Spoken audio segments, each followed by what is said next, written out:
Hello दोस्तों, स्वागत है आप सभी का हमारे YouTube चैनल एग्जाम बार में। आज 8 तारीख है, 8 मई है और 8 मई के करंट अफेयर में किन इंपॉर्टेंट टॉपिक के बारे में हम लोग को डिटेल में जानना है। सबसे पहले हम उसको देख लेते हैं ताकि आपको पता रहे कि आने वाले जो आपके 10-15 मिनट है वो आपके एग्जाम के लिए कितने इंपॉर्टेंट है। पहले हम बात करेंगे ओरंगुटान के बारे में। ये एक जानवर है, ये न्यूज में क्यों आया हुआ था इसके बारे में हम डिटेल में बात करेंगे। और ये एग्जामिनेशन हॉल में आपका पर्यावरण का पोर्शन यानी कि एनवायरमेंट का पोर्शन ही कवर करने वाला है। उसके बाद हम बात करेंगे कोलाइन के बारे में। कोलाइन क्या है, कोलाइन न्यूज में क्यों बना हुआ था, ये हमारा साइंस एंड टेक का पोर्शन कवर करेगा एग्जाम में। फिर हम बात करेंगे शुक्र ग्रह के बारे में कि शुक्र ग्रह कल न्यूज में क्यों बना हुआ था। अब ये जो है हमारा ज्योग्राफी का पोर्शन कवर करेगा।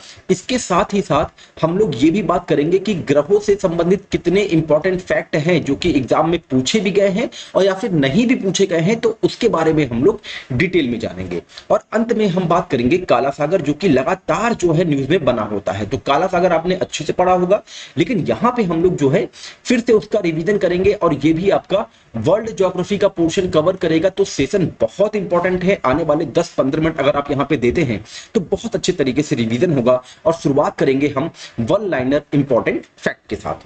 तो यहाँ पे जो हमारा पहला पॉइंट है वो ये है कि आईसीसी ने बांग्लादेश में 3 से 20 अक्टूबर तक होने वाले 9वें आईसीसी महिला टी20 विश्व कप 2024 के लिए एक कार्यक्रम का अनावरण किया है। अब देखिए, न्यूज जो है रिलेटेड है आईसीसी से। आईसीसी जो है लगातार न्यूज में बना हुआ है। उसका रीजन है कि वर्ष 2024 में इसका जो टी20 वर्ल्ड कप है वो मेंस का भी होने वाला है और साथ ही साथ वुमेन्स का भी होने वाला है। तो आपको यहाँ पे ये ध्यान रखना होगा कि जो टी20 मेंस वर्ल्ड कप है वो उसका आयोजन कहां पे किया जाएगा, उसकी मेजबानी किसे मिली है। उसकी मेजबानी यूएसए और वेस्ट इंडीज को मिली है। किसको मिली है? यूएसए और वेस्ट इंडीज को मिली है। साथ ही अगर वुमेन्स की बात आएगी कि टी20 वुमेन्स वर्ल्ड कप जो होने वाला है आईसीसी का, उसकी मेजबानी किसे मिली है? उसकी मेजबानी बांग्लादेश को मिली है। ये आप लोग ध्यान रखेंगे, एग्जाम के पॉइंट ऑफ व्यू से इंपॉर्टेंट होगा। साथ ही ये भी ध्यान रखेंगे कि दोनों जो टी20 वर्ल्ड कप है वो 9वां है। ठीक है, अगर क्रम पूछा जाएगा तो 9वां आईसीसी टी20 पुरुष वर्ल्ड कप और 9वां आईसीसी टी20 महिला वर्ल्ड कप होगा। ये आप ध्यान रखेंगे। साथ ही पुरुष टी20 पुरुष वर्ल्ड कप से संबंधित कुछ और फैक्ट थे, जैसे कि राजदूत यानी कि ब्रांड एम्बेसडर नियुक्त किए गए थे।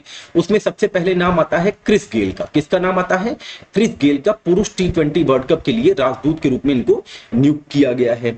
उसके बाद आता है उसैन बोल्ट का। किसका आता है? उसैन बोल्ट का नाम आता है, जो कि एक धावक है। और फिर नाम आता है युवराज सिंह का। ये भी नाम आप ध्यान रखेंगे, एग्जाम के पॉइंट ऑफ व्यू से इंपॉर्टेंट होगा। और ये तीनों आप जो है मतलब कि जितने भी फैक्ट हैं इसको आप लिख के कहीं पे भी आप अपने पास इस जो है रख सकते हैं। अगर आप 2024 से किसी भी एग्जाम में बैठ रहे हैं तो वहां के पॉइंट ऑफ व्यू से ये सारे फैक्ट इंपॉर्टेंट होंगे। अब आगे बढ़ते हैं, हम बात करते हैं नेक्स्ट पॉइंट की। गुरुग्राम में 25 मई को होने वाले लोकसभा चुनाव के नजदीक आने के साथ ही वहां का जिला प्रशासन जो है मतदाता भागीदारी को प्रोत्साहित करने के लिए यजुवेंद्र चहल को जो है अपना ब्रांड एम्बेसडर बनाया है। ये आप लोग ध्यान रखेंगे। नेक्स्ट पॉइंट है, श्रीलंका ने भारत की अदानी ग्रीन एनर्जी लिमिटेड के साथ 20 वर्ष का बिजली समझौता किया है। श्रीलंका के मंत्रिमंडल ने इस परियोजना को मंजूरी दे दी है, जिसके तहत अदानी द्वारा 2 पवन ऊर्जा संयंत्र लगाए जाएंगे। यह सहयोग श्रीलंका में 2022 में बिजली संकट के दौरान ब्लैकआउट और ईंधन की कमी सहित ऊर्जा चुनौतियों से निपटने के लिए किया गया था। ये आप ध्यान रखें। नेक्स्ट पॉइंट है ग्रो म्यूचुअल फंड।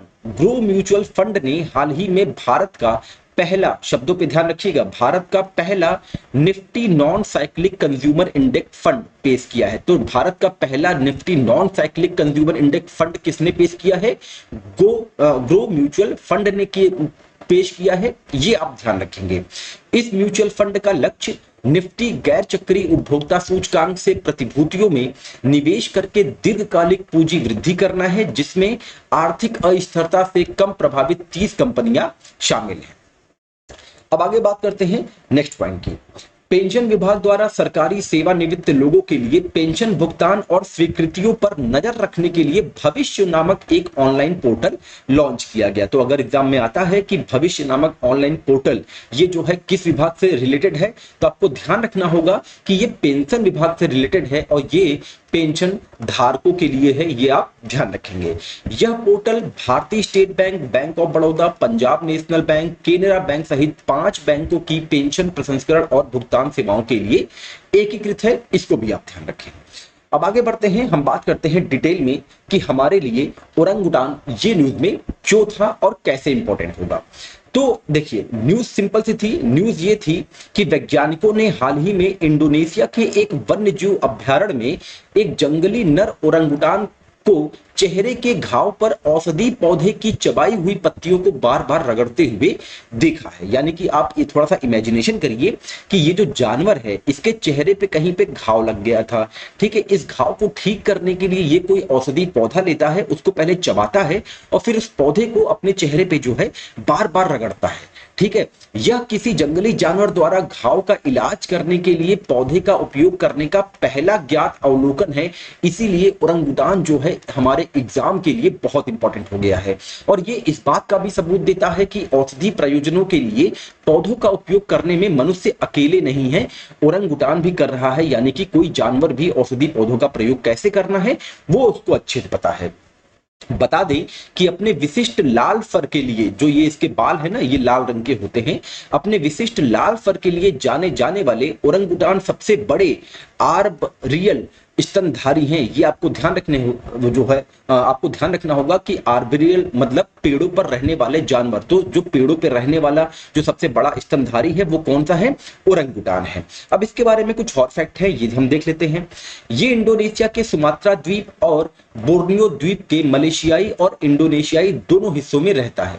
ओरंगुटान की 3 प्रजातियां हैं, कौन कौन सी? बोर्नियन, सुमात्रान और तपानुली। ये जो है इसकी 3 प्रजातियां हैं और सभी 3 प्रजातियों को IUCN रेड लिस्ट के तहत गंभीर रूप से लुप्त प्राय के रूप में वर्गीकृत किया गया है। अगर स्टेटमेंट वाले क्वेश्चन बनने होंगे तो कुछ इन्हीं फैक्ट से जो है स्टेटमेंट वाले क्वेश्चन बनाए जा सकते हैं। तो यहाँ पे आपने ओरंगुटान के बारे में जान लिया कि ये न्यूज में क्यों था और इससे रिलेटेड कुछ फैक्ट आपने यहाँ पे रिवीजन कर लिए। अब बढ़ते हैं आगे, बात करते हैं कोलाइन। कोलाइन न्यूज में क्यों बना हुआ था और ये जो है हमारा साइंस एंड टेक का पोर्शन एग्जाम में कवर करेगा। तो न्यूज ये है कि शोधकर्ताओं ने हाल ही में पता लगाया है कि कोलिन नामक एक आवश्यक पोषक तत्व मस्तिष्क में FLVCR2 नामक प्रोटीन द्वारा पहुंचाया जाता है। तो FLVCR2 क्या है? एक प्रोटीन है जिसके द्वारा जो है मस्तिष्क में कोलिन नामक प्रोटीन जो है ये पहुंचाया जाता है। अब ये है क्या?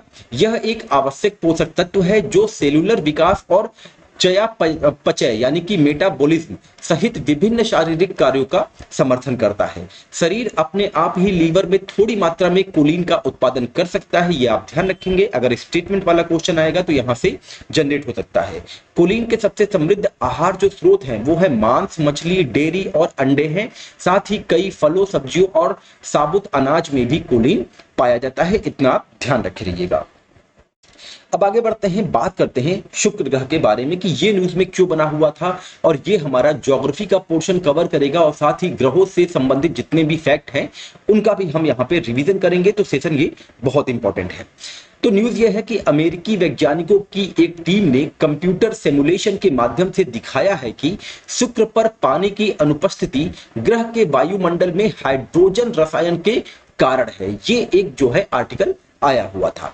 अब इसके बारे में हम डिटेल में बात कर लेते हैं शुक्र ग्रह के बारे में, क्योंकि ये न्यूज में बना हुआ था। तो बता दें कि सूर्य से दूरी के हिसाब से यह दूसरा ग्रह है। यानी कि सबसे पहले जो सूर्य के नजदीक है वो कौन सा है? वो आता है बुध, उसके बाद शुक्र आता है, फिर पृथ्वी आता है। तो शुक्र जो है दूसरे नंबर का है अगर हम डिस्टेंस की बात करेंगे सन से। तब शुक्र सिर्फ 2 ग्रहों में से एक है जो पूर्व से पश्चिम की ओर घूमते हैं, यानी कि ईस्ट से वेस्ट जो है घूमते हैं। वो केवल 2 ग्रह हैं। एक तो आपका शुक्र है, दूसरा कौन है? अगर आपको पता है तो आप कमेंट सेक्शन में उसको जरूर मेंशन करें। यह सौर मंडल का सबसे गर्म ग्रह है, ये भी आप ध्यान रखें। कुछ और फैक्ट हैं, उसको भी हम लोग देख लेते हैं। इसे अक्सर पृथ्वी की जुड़वा ग्रह कहा जाता है, कई बार एग्जाम में आया है। शुक्र के पास अपना कोई चंद्रमा और वलय नहीं है, ये भी आप ध्यान रखेंगे। शुक्र का वातावरण ग्रीन हाउस प्रभाव के एक चरम संस्करण के रूप में सूर्य से गर्मी को फंसाता है जो पृथ्वी को गर्म करता है। अब हम आगे बात कर लेते हैं ग्रहों से संबंधित कुछ इंपॉर्टेंट फैक्ट जो कि हमारे एग्जाम के लिए बहुत इंपॉर्टेंट है। सौर मंडल में 8 ग्रह हैं। अब ये 8 ग्रह कौन कौन से हैं, तो ये क्रम से लगा हुआ है, ये आप ध्यान रखेंगे। बुध, शुक्र, पृथ्वी, मंगल, बृहस्पति, शनि, यूरेनस, नेपच्यून, अरुण और वरुण। हमारे सौर मंडल में 5 आधिकारिक तौर पर मान्यता प्राप्त बौने ग्रह भी हैं। वो कौन कौन से हैं? सेरस है, प्लूटो है। प्लूटो जिसे पहले ग्रह जो है ग्रहों में गिना जाता था, लेकिन 2006 से इसको जो है बौने ग्रह के रूप में अब काउंट किया जाता है। प्लूटो, होमियो, माके और अरेस, ये जो है 5 आधिकारिक तौर पर जो है मान्यता प्राप्त बौने ग्रह है। इसको आप ध्यान रखिएगा। आंतरिक चट्टानी जो ग्रह हैं वो कौन कौन सी हैं? बुध है, शुक्र है, पृथ्वी है और मंगल है। ये जो शुरुआत के 4 जो ग्रह हैं ये आंतरिक चट्टानी ग्रह हैं। ये भी आप ध्यान रखेंगे, एग्जाम के लिए इंपॉर्टेंट होगा। मंगल ग्रह को लाल ग्रह भी कहा जाता है, कई बार एग्जाम में आया हुआ है। मंगल ग्रह के 2 छोटे चंद्रमा हैं, फोबोस और डेमोस। ये एग्जाम में पूछे गए हैं, ये आप ध्यान रखेंगे, एग्जाम के लिए इंपॉर्टेंट होंगे। सौर मंडल में बृहस्पति पर सबसे छोटा दिन होता है, ये आप ध्यान रखेंगे। बृहस्पति के 95 चंद्रमा हैं जिन्हें आधिकारिक तौर पर अंतरराष्ट्रीय खगोलीय संघ द्वारा मान्यता प्राप्त है। सौर मंडल में शनि का दूसरा सबसे छोटा दिन होता है, यानी कि सबसे छोटा दिन जो होता है वो बृहस्पति को होता है। उसके बाद जो सबसे छोटा दिन होता है वो किस ग्रह का होता है? वो शनि का होता है। ये आप लोग ध्यान रखिएगा। 8 जून 2023 तक शनि की कक्षा में 146 चंद्रमाओं की पुष्टि नासा द्वारा की गई थी। इसीलिए पिछले वर्ष जो है किस ग्रह में सर्वाधिक चंद्रमा है इसको लेकर काफी विवाद चल रहा था। यूरेनस जो है दूरबीन की सहायता से खोजा गया पहला ग्रह था और इसकी खोज जो है 1781 में खगोल शास्त्री विलियम हर्शेल ने की थी। ये भी आप ध्यान रखेंगे। यूरेनस एकमात्र ऐसा ग्रह है जिसकी भूमध्य रेखा 97.77 डिग्री झुकाव के साथ अपनी कक्षा से लगभग समकोण पर स्थित है। ये भी आप ध्यान रखें। अब देखिए, मैंने आपको बताया था ना कि शुक्र जो है वो पूरब से पश्चिम की ओर घूमता है, तो यूरेनस भी उन 2 ग्रहों में से है जो ग्रहों की तुलना में विपरीत दिशा में घूमते हैं। यानी कि पहला शुक्र है, दूसरा क्या है? दूसरा आपका यूरेनस है। ये आप लोग ध्यान रखेंगे, एग्जाम के लिए बहुत इंपॉर्टेंट होगा। और यूरेनस के ज्ञात अब तक जो है 28 चंद्रमा है, ये भी आप ध्यान रखें। नेपच्यून हमारे सौर मंडल का 8वां और सबसे दूर का ग्रह है। नेपच्यून हमारे सौर मंडल का एकमात्र ग्रह है जो नग्न आंखों से दिखाई नहीं देता। ये भी आप ध्यान रखेंगे, एग्जाम के लिए बहुत इंपॉर्टेंट होगा। नेपच्यून के 16 ज्ञात चंद्रमा है जिसमें सबसे बड़ा ट्राइटन है। ये ट्राइटन चंद्रमा है ये किस ग्रह का है? नेपच्यून का है। इसको भी आप ध्यान रखेंगे। और बता दें कि ट्राइटन सौर मंडल का एकमात्र बड़ा चंद्रमा है जो ग्रह के घूर्णन के विपरीत दिशा में अपने ग्रह की परिक्रमा करता है। ये भी आप ध्यान रखेंगे, एग्जाम के पॉइंट के लिए ये बहुत इंपॉर्टेंट यहाँ पे फैक्ट है। तो आपने यहाँ पे ग्रहों से संबंधित कुछ इंपॉर्टेंट फैक्ट का भी रिवीजन कर लिया। अब आगे बढ़ते हैं, बात करते हैं नेक्स्ट टॉपिक की, जो कि है हमारा काला सागर। और ये वर्ल्ड ज्योग्राफी का पोर्शन कवर करेगा। काला सागर लगातार न्यूज में बना होता है, तो देख लेते हैं कि कल ये न्यूज में क्यों था। तो न्यूज ये है कि यूक्रेन की विस्फोटक ड्रोन नावें काला सागर में छोटे और उच्च गति वाले जहाजों का शिकार कर रही हैं। किस देश की? रसिया की। रूस के रक्षा मंत्रालय ने दावा किया है कि काला सागर के बेड़े में क्रीमिया के उत्तर पश्चिमी तट के पास यूक्रेन की 5 ड्रोन नौकाओं को नष्ट कर दिया गया है। तो जो है आपका रूस और यूक्रेन के बीच में वॉर चली रहा है, तो काला सागर जो है एक हॉट टॉपिक बनता है आपके एग्जाम के लिए। तो अब इसके बारे में कुछ फैक्ट हैं, उसको हम लोग देख लेते हैं। यह यूरोप के दक्षिण पूर्वी छोर पर स्थित एक बड़ा अंतर्देशीय समुद्र है। इसके सीमावर्ती देश कौन कौन से हैं? आप देखेंगे तो इसके सीमा जो उत्तर में है वो यूक्रेन से टच होती है। ये जो ब्लैक सी है, इसके जो है आप नॉर्थ में देखेंगे तो यूक्रेन के साथ इसकी सीमा साझा होती है। उत्तर पूर्व में रूस के साथ इसकी सीधा सीमा होती है, जो है सीमा जो है साझा होती है। ये आप ध्यान रखेंगे। पूर्व की बात होगी तो जॉर्जिया के साथ इसकी सीमा साझा होती है। वहीं अगर आप दक्षिण की बात करेंगे तो टर्की के साथ इसकी सीमा साझा होती है। पश्चिम की बात आएगी तो बुल्गारिया और रोमानिया के साथ जो है ब्लैक सी की सीमा जो है साझा होती है। कई बार इन देशों का पूछा गया है, ये आप लोग ध्यान रखेंगे, एग्जाम के लिए बहुत इंपॉर्टेंट है। और भी कुछ फैक्ट हैं, जैसे समुद्र पर सबसे लंबी तट रेखा, जो काला सागर से जो समुद्र की जो सबसे लंबी तट रेखा है वो किस देश की है? रूस की है। इसको आप ध्यान रखेंगे। उसके बाद तुर्की की है और फिर यूक्रेन की है। तो ये क्रम आप याद रखे रहिएगा इसकी। काला सागर से सटे हुए देश हैं, तो किस देश की सीमा सर्वाधिक है, तो उसमें सबसे पहले नाम आता है रूस का, उसके बाद आता है तुर्की का और फिर नाम आता है आपका यूक्रेन का। तो ये क्रम आप याद रखे रहिएगा, एग्जाम के पॉइंट ऑफ व्यू से इंपॉर्टेंट होगा। क्रीमिया प्रायद्वीप उत्तर में इसमें फैला हुआ है, तो ये आप देख रहे हैं ब्लैक सी, ठीक है, ये ब्लैक सी है और ये जो है आपका क्रीमिया प्रायद्वीप है, इसको भी आप ध्यान रखे रहेंगे। यह क्रमशः दक्षिण पूर्व और उत्तर में पोंटिंग, काकेकश और क्रीमियम पर्वत से घिरा हुआ है। यह बास्पोरस जल डमरू मध्य, मरमरा सागर और डार्डेनल्स जल डमरू मध्य के माध्यम से एजियन सागर, जो कि भूमध्य सागर की एक जो है शाखा है, से केर्च जल डमरू मध्य द्वारा ओजो सागर से जुड़ा हुआ है। अब इसको थोड़ा सा हम लोग अलग से देख लेते हैं। ये ब्लैक सी है आपका, ये ऑफ सी ऑफ एजेब है, जहां पे आपका क्या बोलते हैं केर्च जल डमरू मध्य है, यहां पे आपका केर्च जल डमरू मध्य है। अब इसी के साथ आप देखेंगे तो यहां पे आपको जो है बास्पोरस स्ट्रेट दिखाई देगा, जो कि आपका टर्की के साथ जो है इसको अलग करता है। सी ऑफ मरमरा जो है आपका ये वाला पोर्शन होता है सी ऑफ मरमरा का। डार्डेनल्स स्ट्रेट जो है आपका यहां पे पड़ता है, जो कि एजियन सी के साथ सीमा साझा करता है।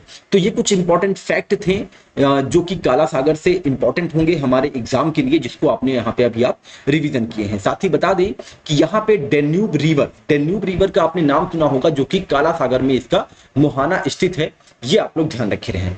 कई नदियों का मिलन बिंदु है, जैसे डेन्यूब, दक्षिण में बग, नीपर, रियोनी और डेनिस्टर, जो काला सागर में आके मिल जाती है। इसमें कई द्वीप भी शामिल है, जिसमें सबसे बड़े द्वीप जो है स्नेक आइलैंड है, जो कि यूक्रेन के क्षेत्राधिकार में आता है। ग्रियर्सन द्वीप है, जो कि टर्की के क्षेत्राधिकार में आता है। और सेंट इवान द्वीप है, जो कि बुल्गारिया के क्षेत्राधिकार में आता है।